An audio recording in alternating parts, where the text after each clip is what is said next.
Hello, আসসালামু আলাইকুম everyone. Welcome to my another new video. আশা করছি তোমরা সবাই অনেক ভালো আছো। তোমাদের সবার ঈদ অনেক ভালো কাটছে। তো এইটা হলো ঈদের পরের একটা দিনের ভ্লগ। সেই দিন আমাদের দাওয়াত ছিল প্রভাদের বাসায়। প্রভা অনেক মজার নেহেরি রান্না করে অ্যান্ড যখনই নেহেরি রান্না করে আমাদের সবাইকে নিয়ে একসাথে খায়। যেহেতু রনির নেহারি অনেক বেশি পছন্দ, সো ও সবসময়ই রনিকে বলে, দাওয়াত দেয় আসার জন্য। তো আমরা ওর বাসায় যেতে না যেতেই জোহাইব বেবি ঘুম থেকে উঠলো, উঠে ওর মুডটা অফ। এখন ওর মুড ভালো করার জন্য আমি অনেক কিছু ট্রাই করতেছিলাম। দেন মানে বাহিরের লোভ দেখালাম আর ও রাজি হয়ে গেল। তো বাহিরে নিয়ে গেলাম আমি আর রনি ওকে। তো মুডটা একটু অফ ছিল, দোকানে নিয়ে যাওয়ার পরে ও কিছুই নিতে চাচ্ছিল না, কোনো রকমের কিছু চিপস দিয়েছি, তারপর মনটা একটু গলেছে এরকম আর কি। ও যেমন দোকানে যাব বাইরে যাব বলে, বাট দোকানে যাওয়ার পর অন্য বেবিদের মতো আছে না যে সবকিছু নেয়া এটা নিব না, ও কিন্তু এরকম করে না। ও বেশ লক্ষ্মী একটা বাচ্চা, একদমই দুষ্টুমি করে না। জাস্ট দোকানে যেয়ে দাঁড়িয়ে থাকে, দেখে, দেন একটা বা দুইটা চিপস নিয়ে সে চলে আসে, আর কিছু সে নেবে না এরকম আর কি। তো এখানে বেশ কান্নাকাটি ধরেছে চিপস কেনার পরে। এখন সে বাসায় যাবে না, এখন সে অটোতে করে কোথাও যাবে। এখন অটো অটো বলে কান্নাকাটি করতেছিল। তো আমি আর রনি কোনো রকম ভাবে ওকে বুঝিয়ে সুঝিয়ে তারপরে নিয়ে আসার ট্রাই করতেছিলাম, বাট সে তো কান্নাকাটি না, সে অটোতেই যাবে। যাক, কি আর করার, ওকে কোনো রকম জোর করে বাসায় নিয়ে আসলাম।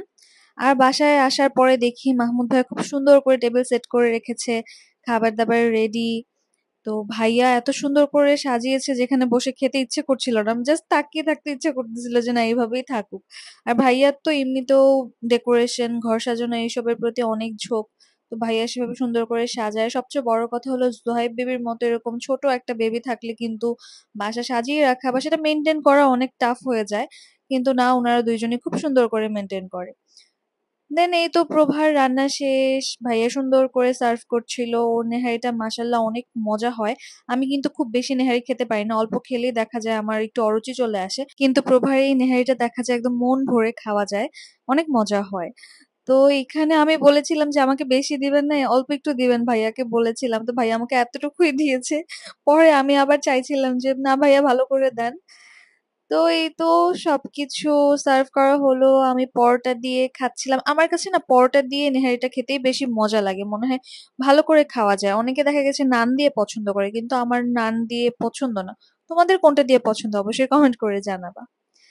যাই হোক, খাওয়া দাওয়া করে সবাই মিলে বসে আড্ডা দিলাম, গল্প করলাম বেশ কিছুক্ষণ। এখানে কেউ ফেস দেখাতে রাজি না, যেহেতু এখন আমি ফেস দেখাই না, আমিও আসলে মেনটেন করার ট্রাই করি। জিজ্ঞেস করে নিই আগে। আর এই তো জয় বেবির আল্লাহ তো শেষ হয় না, সেই কিছুক্ষণ পর পর মামার গলা জড়িয়ে ধরে, আদর করে। কি করবে না করবে সে কিছুই বুঝে উঠতে পারে না। ওর এই দুষ্টুমি খুনসুটি গুলোর জন্যই আসলে ওদের বাসায় যেতে বেশি ভালো লাগে। তো এইভাবে করেই আসলে সময় কেটে যায়। আগে প্রভার বাসায় গেলে প্রভার সাথে গল্প করে করে সময় কাটতো, এখন সোহেব বেবির সাথে দুষ্টুমি করে আমাদের সময় কাটে। তো বেশ মজা করেছি, আনন্দ করেছি। প্রভার অনেক সুন্দর আয়োজন করেছে, এর জন্য ওদেরকে অনেক অনেক ধন্যবাদ। তো এই ব্লগটা এই পর্যন্তই। Thank you so much for watching.